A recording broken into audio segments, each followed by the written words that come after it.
Hello friends, स्वागत है आप सभी का हमारे इस प्यारे यूट्यूब चैनल सुपर एम के स्टडी पॉइंट में। फ्रेंड्स, आज हम आप सभी के लिए एक बहुत ही बेहतरीन टॉपिक लेके आए हैं जो कि बायोलॉजी के वाइवा के लिए बहुत ही बेहतरीन है, बहुत ही सरल टॉपिक है जिससे कि आप अपने वाइवा में 30 में से 30 अंक पूरे प्राप्त कर सकते हैं।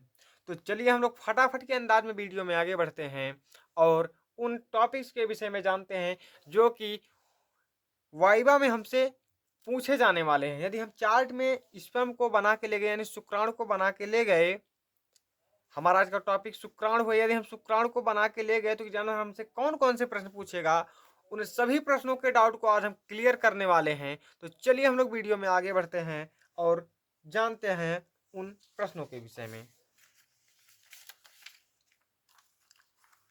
देखिए फ्रेंड्स, आज का हमारा पहला प्रश्न है, शुक्राणु क्या है। भाई देखिए, हम शुक्राणु तो बनाए हैं, हमें पता भी होना चाहिए शुक्राणु है क्या। भाई ऐसा क्या चीज, शुक्राणु क्या है।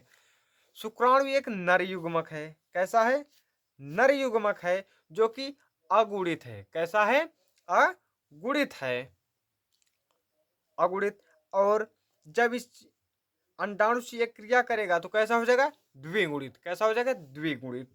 उसके बाद है, मानव शुक्राणु का आकार कितना होता है। देखिए, यह पूरा स्पर्म का स्ट्रक्चर है। ये जो है, ये इसका शीर्ष भाग है। कैसा भाग है? शीर्ष। ये मध्य भाग है और ये क्या है? पूंछ। इतना तो आप लोग जानते हैं। चलिए, तो ये जो इसका पूरा आकार हमसे पूछा जा रहा है कि ये पूरा आकार इसका कितना है, तो इसका आकार है 55 से 60 माइक्रोमीटर। कितना? 55 से 60 माइक्रोमीटर है। लिख लीजिएगा आप लोग, 55 से 60 माइक्रोमीटर। उसके बाद का हमारा प्रश्न है, शुक्राणु को कितने भाग होते हैं, यानी कि शुक्राणु के कितने भाग होते हैं। हमने अभी आप लोगों को जस्ट बताया किसके। देखिए, पहला भाग शीर्ष होता है, दूसरा भाग मध्य भाग, तीसरा भाग पूंछ। समझ रहे हैं आप लोग? पहला शीर्ष, दूसरा मध्य भाग, तीसरा पूंछ। इसके 3 भाग होते हैं। कितने भाग हो जाएंगे शुक्राणु के? कितने भाग होते हैं? 3 भाग, जिसमें से शीर्ष या सिर, दूसरा है मध्य भाग, तीसरा है पूंछ। इसके कितने भाग? 3 भाग। इतना आप लोग रट लीजिएगा भैया। उसके बाद हमारा प्रश्न है चौथा, शुक्राणु का निर्माण कहाँ होता है। एग्जामिनर यदि हमसे पूछेगा कि भाई शुक्राणु का निर्माण कहाँ होता है, तो हमें क्या बताना है? वृषण में। कहाँ होता है? वृषण में। उसके बाद हमारा प्रश्न है, शुक्राणु का शीर्ष भाग क्या कहलाता है, यानी कि जो शुक्राणु का यह शीर्ष भाग है, जो शीर्ष भाग है, ये जो शीर्ष भाग है, ये क्या कहलाता है? इसे कहते हैं हम एक्रोसोम। क्या कहते हैं? एक्रोसोम। जिसमें केंद्रक व गुणसूत्र उपस्थित होते हैं। क्या होते हैं? केंद्रक व गुणसूत्र उपस्थित होते हैं। उसके बाद होता है हमारा, यदि एक्रोसोम को काट कर निकाल दिया जाए तो क्या होगा। इसमें है, निषेचन नहीं होगा। क्या नहीं होगा? निषेचन नहीं होगा, क्योंकि जब उसमें से केंद्रक ही नहीं रहेंगे, गुणसूत्र ही नहीं रहेंगे, तो वो निषेचन की क्रिया कर कैसे पाएंगे। चलिए आगे हम लोग अगले प्रश्न को अपने जानते हैं। चलिए, शुक्राणु में माइटोकॉन्ड्रिया का क्या कार्य है, पूछ रहा है इसमें हमारा 7वां प्रश्न। शुक्राणु में माइटोकॉन्ड्रिया का क्या कार्य है। गति करने के लिए इसका कार्य क्या है? शुक्राणु को गति करने के लिए क्या करने? शुक्राणु उसको गति करने के लिए ऊर्जा प्रदान करता है। क्योंकि हम सभी जानते हैं माइटोकॉन्ड्रिया क्या है। माइटोकॉन्ड्रिया को हम लोग पावर हाउस कहते हैं, कोशिका का पावर हाउस। वैसे ही सबसे छोटी कोशिका क्या है? मानव शरीर सबसे छोटी कोशिका वो क्या है? स्पर्म है। और इसमें की जो माइटोकॉन्ड्रिया वो क्या प्रदान करती है? ऊर्जा प्रदान करती है कोशिका को। तो वो ऊर्जा किस लिए? भाई, जो स्पर्म है, जो शुक्राणु है, उसको गति भी तो करना है। उसी गति के लिए वह उसे क्या देती है? ऊर्जा देती है। इतना आप लोग समझ चुके हैं। चलिए अब देखिए, यहाँ पे पूछा जा रहा है एक्रोसोम का कार्य क्या होता है। एक्रोसोम का कार्य क्या होता है, देखिए इस पूरे को तो हम शीर्ष कहते हैं पर एक्रोसोम भी कहते हैं। क्या एक्रोसोम, एक्रोसोम हमारे जो स्पर्म होता है उसके सबसे ऊपर में उपस्थित होते हैं।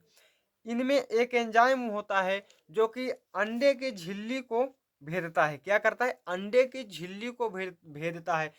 जब शीर्ष भाग अंडे को झिल्ली को भेद देगा, क्या करेगा, अंडे की जो झिल्ली होती है जब उसको भेदेगा तभी तो क्या होगा, हमारा स्पर्म जो है अंडे में प्रवेश करेगा। समझ रहे हैं आप लोग। एक्रोसोम का कार्य होता है अंडे की झिल्ली को भेदना। समझ, इतना आप लोग लिख लीजिएगा। उसके बाद है शुक्राणु में पूंछ का कार्य। शुक्राणु में पूंछ का कार्य क्या होता है, या शुक्राणु में पूंछ का कार्य होता है, क्या कार्य होता है उसका। शुक्राणु में पूंछ का क्या कार्य होता है, वह होता है शुक्राणु के तैरने में सहायता प्रदान करना। देखिए पूंछ है उसकी, उसका कार्य क्या है, शुक्राणु को तैरने में सहायता प्रदान करना। क्योंकि उसे जब अंडाणु में प्रवेश करना है या अंडे में प्रवेश करना है तो उसको क्रिया करने के लिए भाई उसके पैर तो है नहीं कि वो चलते हुए चला जाएगा। तो उसी लिए जैसे पानी में मछली तैरती है तो उसकी पूंछ आप लोग देखें पतली होती, उसी प्रकार से शुक्राणु की भी पूंछ जो है वह पतली होती है, यानी कि पूंछ होती है जो, तो उसका कार्य क्या होता है, शुक्राणु को तैरने में सहायता प्रदान करना। चलिए हमारा 10वां प्रश्न है और आखिरी प्रश्न है, शुक्राणु अंडाणु के साथ कहाँ निषेचित होते हैं।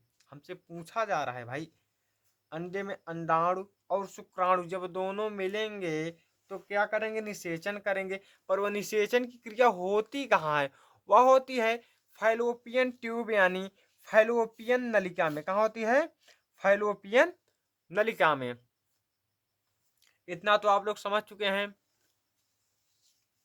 मैं आशा करता हूं कि आप सभी को हमारा यह वीडियो बहुत ही बेहतरीन लगा होगा। यदि यह वीडियो अच्छा लगा हो तो आप लोग लाइक करिएगा और कमेंट करिएगा। आप लोग एक बहुत ही प्यारा सा कमेंट करेंगे। और अगला वीडियो किस टॉपिक पे चाहिए उस पर भी आप लोग एक कमेंट करिएगा, तो हम अगला वीडियो आप सभी का उसी टॉपिक पर बनाएंगे। आज के लिए बस इतना ही। मिलेंगे हम लोग फिर से किसी एक नए वीडियो के साथ। ओके बाय, सभी को धन्यवाद।